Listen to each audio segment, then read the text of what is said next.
Karachi and I've seen, how Karachi's transformed over your period. I think you've done really amazing work. Thank you.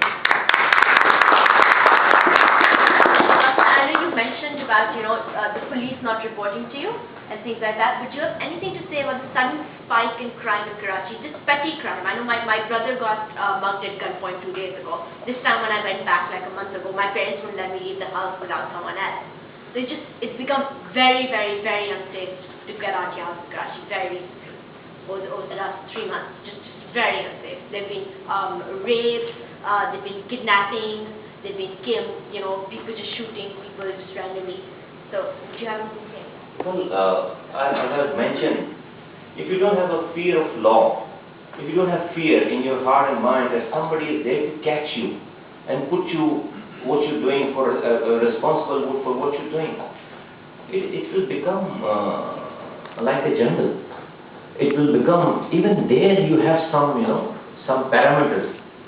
But if so many people are dying, thousands of people are being mugged, and nobody is being captured, nobody is being arrested, somewhere something is wrong. So, writ of the law, again action, must speak louder than word. Good speeches and screaming in front of the camera and all, that's an easy job. That's an easy job. People who Pakistan is not a banana republic, right? There's a system there in Pakistan. There are authorities there in Pakistan. So those authorities, if somebody is not getting, for instance, consider me like right now I'm a mayor. If somebody is not getting water somewhere, I'm responsible. If somebody's street is not being clean, solid waste has not been taken away, I'm responsible. I can't put blame on somebody. I'm responsible, so I have to fight for that water to come to that to the constancy of my city, to the area of my city. This is as simple as that.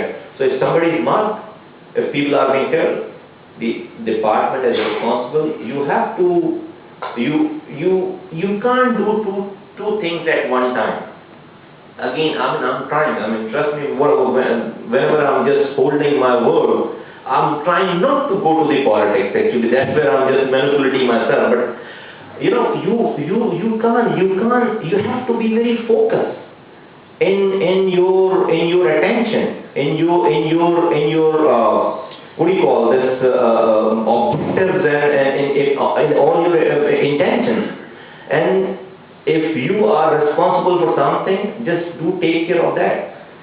There's no such thing that you will be having a good name, you will be concentrating on something else which is not your job, to have something, to give you the welfare or get involved in something else, and you try to run the city as well, city in a good manner. That doesn't happen.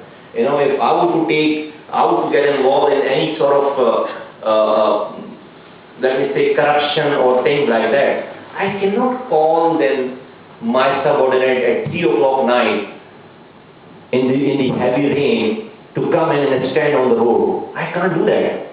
If I'm sitting at home or with my family, and if I want my subordinate DCO or officer, go to some place, and look at the situation, it doesn't happen. It might happen once or twice, but it will not happen with a grace and respect. So you have to come out first in that heavy rain first, and from that spot you have to call your subordinate, then he or she will respect you and will come.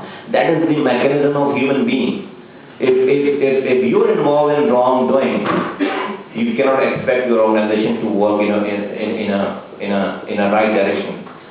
I cannot be more diplomatic than this. Thank you, Kamal, for your talk, and I was